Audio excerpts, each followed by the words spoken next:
नमस्कार दोस्तों, study mirror की यूट्यूब चैनल पर आपका फिर से स्वागत है। दोस्तों, हिस्ट्री के साथ साथ हमने जियोग्राफी के क्वेश्चंस की सीरीज भी शुरू की है और इससे पहले एक वीडियो कवर कर चुके हैं जिसमें 50 बहुत ही महत्वपूर्ण क्वेश्चन कवर किए हैं और ये दूसरा वीडियो है, इसमें भी 50 क्वेश्चन हम कवर करने वाले हैं। और जियोग्राफी के क्वेश्चंस हमने टारगेट रखा है करीब 4000 क्वेश्चन कवर करें, ताकि कोई भी वन लाइनर क्वेश्चन जियोग्राफी का छूटे नहीं। और साथ ही साथ हम हिस्ट्री की सीरीज भी चला रहे हैं जिसमें 10-10 क्वेश्चन काफ़ी डीप एनालिसिस के साथ कवर कर रहे हैं। लेकिन ज्योग्राफी की जो सीरीज है उसमें सिर्फ वन लाइनर क्वेश्चन बता रहे हैं। अगर कोई पॉइंट बताने लायक है वही चीज़ हम बता रहे हैं, क्योंकि अगर हम क्वेश्चन को डीप में लेकर कवर करना शुरू कर देंगे तो काफ़ी लंबा वीडियो हो जाएगा और 50 क्वेश्चन एक वीडियो में कवर नहीं हो पाएंगे। तो इसलिए हम सिर्फ one liner question, quick questions लेकर आए हैं। चलते हैं आज के पहले क्वेश्चन की तरफ। क्या है आज का पहला क्वेश्चन? पहला क्वेश्चन है, रेडियो संचार में प्रेषण एंटीना द्वारा उत्सर्जित संकेत प्रतिबिंबित कहाँ होते हैं? तो ये क्षोभ मंडल पर होते हैं और साथ ही क्षोभ मंडल पर ही रेडियो तरंगें उत्सर्जित होती हैं। क्वेश्चन को एक बार फिर से रिपीट कर देते हैं। रेडियो संचार में प्रेषण एंटीना द्वारा उत्सर्जित संकेत प्रतिबिंबित कहाँ पर होते हैं? क्षोभ मंडल पर, आपको याद रखना है। अगला प्रश्न है, ऑस्ट्रेलिया महाद्वीप का सर्वोच्च पर्वत शिखर पूछा है। तो माउंट कोसियुस्को आपको याद रखना है। माउंट कोसियुस्को ऑस्ट्रेलिया महाद्वीप का सर्वोच्च पर्वत शिखर है। प्रश्न है, प्लेट विवर्तनिकी सिद्धांत का प्रतिपादन किसने किया था? तो हैरी हेस आपको याद रखना है, जिन्होंने प्लेट विवर्तनिकी सिद्धांत का प्रतिपादन किया था। अगला प्रश्न है, विश्व के सबसे लंबे जलमग्न कैनियन कहाँ पाए जाते हैं?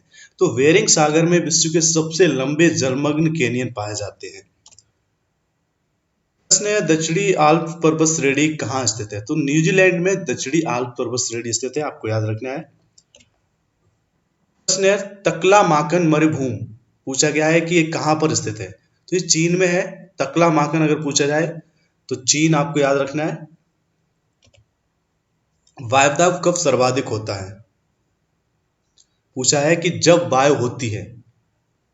क्वेश्चन है, वायुदाब कब सर्वाधिक होता है? जब वायु ठंडी और शुष्क होती है तब वायुदाब सर्वाधिक होता है, आपको याद रखना है। किस प्रकार की वर्षा बिजली की चमक एवं बादलों की गरज के साथ होती है? तो संवहनी वर्षा बिजली की चमक और बादलों की गरज के साथ होती है। प्रश्न है, सरगासो समुद्र किस महासागर में स्थित है? तो अटलांटिक महासागर में सरगासो समुद्र स्थित है। अगला प्रश्न है, पेरिस शहर किस नदी के तट पर स्थित है? तो सीन नदी आपको याद रखना है, जिसके तट पर पेरिस शहर बसा हुआ है। विश्व में सर्वाधिक लवणता किस झील में पाई जाती है? विश्व में सर्वाधिक लवणता वाली झील पूछी गई है तो आपको वान झील याद रखना है। विश्व में सर्वाधिक लवणता वाली झील है वान झील। ट्रक फार्मिंग का अभिप्राय पूछा गया है। ट्रक फार्मिंग बागवानी कृषि से संबंधित है, ठीक है। ट्रक फार्मिंग बागवानी कृषि से संबंधित है। गल्फ स्ट्रीम धारा की उत्पत्ति कहाँ से होती है? तो मैक्सिको की खाड़ी से गल्फ स्ट्रीम धारा की उत्पत्ति होती है, ठीक है। गल्फ स्ट्रीम धारा की उत्पत्ति मैक्सिको की खाड़ी से होती है। क्वेश्चन है, बेसाल्ट के रूपांतरण के फलस्वरूप किस चट्टान का निर्माण होता है? तो एम्फीवोलाइट चट्टान का निर्माण होता है बेसाल्ट के रूपांतरण के फलस्वरूप, ठीक है। एम्फीवोलाइट याद रखना है। प्रश्न है, किर्गिज कहाँ की घुमक्कड़ी जनजाति? तो किर्गिज जनजाति मध्य एशिया की एक घुमक्कड़ी जनजाति है, आपको याद रखना है। किर्गिज मध्य एशिया की एक घुमक्कड़ी जनजाति है। प्रश्न है, विश्व का बृहत्तम मत्स्य आहरण क्षेत्र कौन सा है? बृहत्तम मत्स्य आहरण क्षेत्र ग्रैंड बैंक, ठीक है। ग्रैंड बैंक आपको याद रखना है, जो कि विश्व का सबसे बड़ा मत्स्य आहरण क्षेत्र है। बृहत्तम मत्स्य आहरण क्षेत्र पूछा है ग्रैंड बैंक। बोत्सवाना का प्राचीन नाम पूछा है तो आपको याद रखना है बेचुआना लैंड, जो कि बोत्सवाना का प्राचीन नाम है। बेचुआना लैंड किसका प्राचीन नाम है?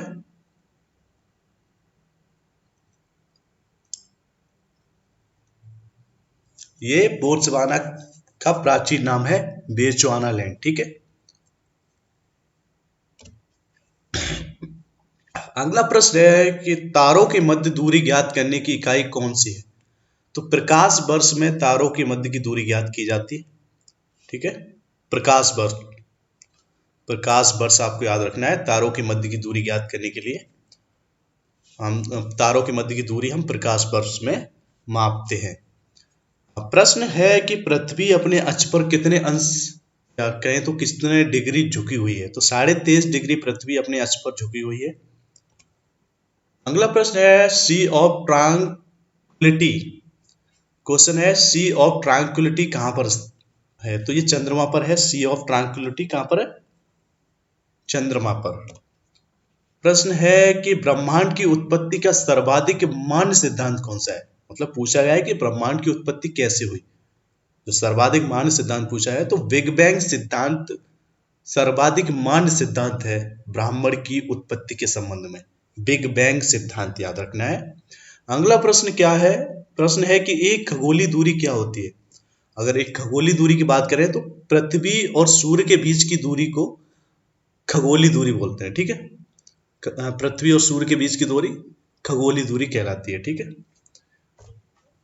सौरमंडल का सबसे ऊंचा पर्वत निक्स ओलंपिया किस ग्रह पर स्थित है? प्रश्न फिर से रिपीट कर रहा हूं कि सौरमंडल का सबसे ऊंचा पर्वत निक्स ओलंपिया किस ग्रह पर स्थित है? तो मंगल ग्रह पर स्थित है निक्स ओलंपिया, जो कि सौरमंडल का सबसे ऊंचा पर्वत है। अगला प्रश्न है कि प्लूटो क्या है? वैसे तो प्लूटो एक पहले ग्रह था, 9 ग्रह थे, 8 रह गए हैं, लेकिन वैज्ञानिकों ने जो प्लूटो है उसको एक बौने ग्रह की श्रेणी में डाल दिया है। प्लूटो कहां पर डाल दिया है? प्लूटो को बौने ग्रह की श्रेणी में शामिल कर लिया है, शामिल किया गया है, बौना ग्रह है प्लूटो। अगला प्रश्न है कि किस ग्रह को सुबह का तारा कहते हैं? तो शुक्र को चांद का तारा, सुबह का तारा, चमकता तारा, कई नाम है शुक्र के। तो ये क्वेश्चन मतलब शुक्र से संबंधित बहुत सारे क्वेश्चन बनते हैं। तो फिलहाल जो पूछा गया है कि किस ग्रह को सुबह का तारा कहते हैं, तो शुक्र को सुबह का तारा कहते हैं। प्रश्न है किस ग्रह को नीला ग्रह कहते हैं? तो आपको पता है पृथ्वी, पानी की वजह से पृथ्वी को नीला ग्रह कहते हैं। इस ग्रह को चांद का तारा, अभी हमने बताया शुक्र को, शुक्र से संबंधित कई क्वेश्चन बन सकते हैं। सुबह का तारा, चांद का तारा, चमकता तारा, या बहुत से नाम है। तो आपको जो क्वेश्चन पूछा है कि किस ग्रह को चांद का तारा, जो संध्या का तारा बोलते हैं, या चांद का तारा, तो आपको याद रखना है शुक्र को। अगला प्रश्न है यूरेनस की खोज पूछी गई किसने की थी? तो विलियम हर्शल ने यूरेनस की खोज की थी। ठीक है, विलियम हर्शल। यूरेनस अगर पूछा जाए तो विलियम हर्शल आपको याद रखना है। गैनीमीड पूछा है कि किस ग्रह का उपग्रह है? ठीक है, गैनीमीड बृहस्पति का उपग्रह। और बता दें कि बृहस्पति के सबसे ज्यादा उपग्रह है, या पूछा जाए मतलब कहा जाए कि सबसे ज्यादा चंद्रमा किसके, तो बृहस्पति के हैं। 67 उपग्रह हैं, सैटेलाइट हैं बृहस्पति की, और उन्हीं में से एक है गैनीमीड, जो कि बृहस्पति का उपग्रह है। श्वेत पैरेल गणतंत्र के नाम से कौन सा देश जाना जाता है? तो बेलारूस को श्वेत पैरेल गणतंत्र के नाम से जाना जाता है। इस ग्रह को सौंदर्य का देवता कहा जाता है। देखिए शुक्र से संबंधित फिर क्वेश्चन आएगा, शुक्र से रिलेटेड बहुत सारे क्वेश्चन बनते हैं, क्योंकि ये सबसे ज्यादा चमकता, या फिर चांद का तारा, सुबह का तारा, सौंदर्य का देवता, तो इन कई उपनामों से जाना जाता है। तो आपको प्रश्न अभी जो पूछा है कि किस ग्रह को सौंदर्य का देवता कहा जाता है, तो शुक्र को आपको याद रखना है। प्रश्न, अगला जो प्रश्न है कि सूर्य में कौन सा तत्व सर्वाधिक मात्रा में होता है? तो हाइड्रोजन की उपस्थिति सूर्य में सर्वाधिक मात्रा में होती है। अगला प्रश्न ये सूर्य से ही संबंधित आ गया, हाइड्रोजन का प्रतिशत पूछ लिया गया इस क्वेश्चन में कि सूर्य के रासायनिक मिश्रण में हाइड्रोजन का प्रतिशत कितना है? तो 81% आपको याद रखना है। 81% सूर्य के रासायनिक मिश्रण में हाइड्रोजन का प्रतिशत है। अगला प्रश्न है सूर्य के सबसे बाहरी सतह का क्या नाम है? तो सूर्य की सबसे बाहरी सतह को कोरोना बोलते हैं। ये कोरोना वायरस नहीं, हम सतह की बात कर रहे हैं सूर्य से संबंधित। सूर्य के सबसे बाहरी सतह का नाम कोरोना है। ठीक है, बृहस्पति ग्रह का सबसे बड़ा उपग्रह कौन सा है? तो अभी हम डिस्कस कर चुके हैं गैनीमीड, जो पूछा था कि किस ग्रह का उपग्रह है, तो ये बृहस्पति ग्रह का है। और क्वेश्चन अभी जो पूछा है कि बृहस्पति ग्रह का सबसे बड़ा उपग्रह कौन सा है, तो गैनीमीड आपको याद रखना है, जो कि बृहस्पति ग्रह का सबसे बड़ा उपग्रह है। साथ ही बृहस्पति ग्रह के 67 उपग्रह है, और सबसे ज्यादा उपग्रह है, साफ तौर पर कहें आम भाषा में कि सबसे ज्यादा चंद्रमा किसी ग्रह के पास है, तो बृहस्पति ग्रह के पास है, और सबसे बड़ा ग्रह बृहस्पति ही है। और इसमें जो पूछा गया है कि बृहस्पति का सबसे बड़ा उपग्रह कौन सा है, तो गैनीमेड आपको याद रखना है। ओपिसोमीटर का प्रयोग किस में किया जाता है, तो जो ओपिसोमीटर है उसका प्रयोग दूरी मापन में किया जाता है। ओपिसोमीटर आपको याद रखना है, दूरी मापन में इसका प्रयोग होता है। प्रश्न है, मानचित्र में वे रेखाएं जहां दाब सम हो क्या कहलाती है। मानचित्र की बात पूछी गई है कि वे रेखाएं जहां पर दाब सम हो वो रेखाएं समदाब रेखाएं कहलाती हैं। ठीक है, जहां पर दाब सम हो वो रेखाएं मानचित्र पर क्या कहलाती हैं, समदाब रेखाएं। प्रश्न है कि नॉर्वे, जो नॉर्वे देश है वहां पर अरात्रि में कहें तो अर्धरात्रि के समय सूर्य कब दिखाई देता है, तो 21 जून को नॉर्वे में अर्धरात्रि के समय सूर्य दिखाई देता है। ठीक है, रात में भी सूर्य दिखाई देता है नॉर्वे में 21 जून के दिन। देशांतरों की संख्या पूछी गई तो 360 देशांतर होते हैं, आपको याद रखना है। प्रश्न है, जावा और सुमात्रा द्वीप किस देश में है, तो इंडोनेशिया में ये दोनों द्वीप हैं, जावा और सुमात्रा। मेघ गर्जन वायुमंडल की किस परत में होता है, अभी एक क्वेश्चन था रेडियो तरंगों से संबंधित जो भी चौमंडल में था, और मेघ गर्जन वायुमंडल, जो मेघ गर्जन होता है वो भी वायुमंडल के चौमंडल में होता है। आपको याद रखना है, क्वेश्चन है कि मेघ गर्जन वायुमंडल की किस परत में होता है, तो चौमंडल में। प्रश्न है कि प्रति चक्रवात किस क्षेत्र में कम उत्पन्न होते हैं, तो जो प्रति चक्रवात है वो भूमध्य रेखीय क्षेत्र में कम उत्पन्न होते हैं। दक्षिणी अमेरिका की सबसे बड़ी नदी पूछी है तो अमेजन आपको याद रखना है, जो कि दक्षिण अमेरिका की सबसे बड़ी नदी है।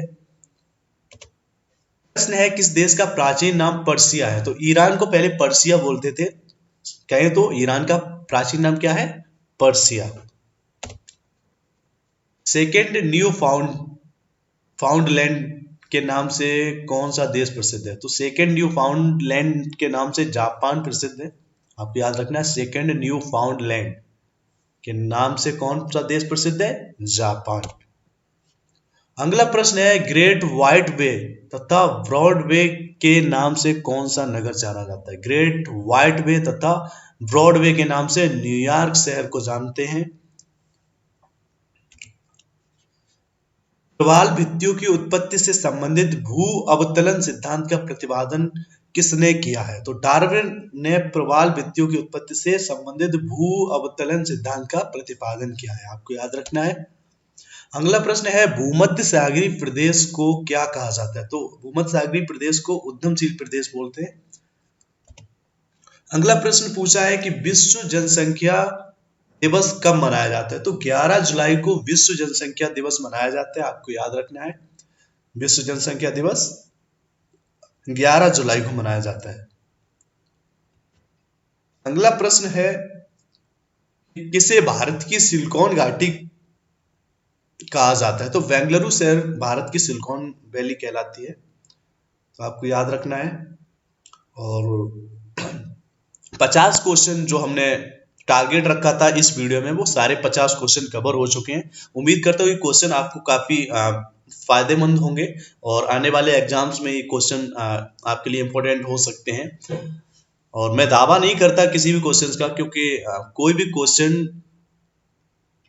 का पैटर्न क्या है कोई भी टीचर नहीं बता सकता आपको।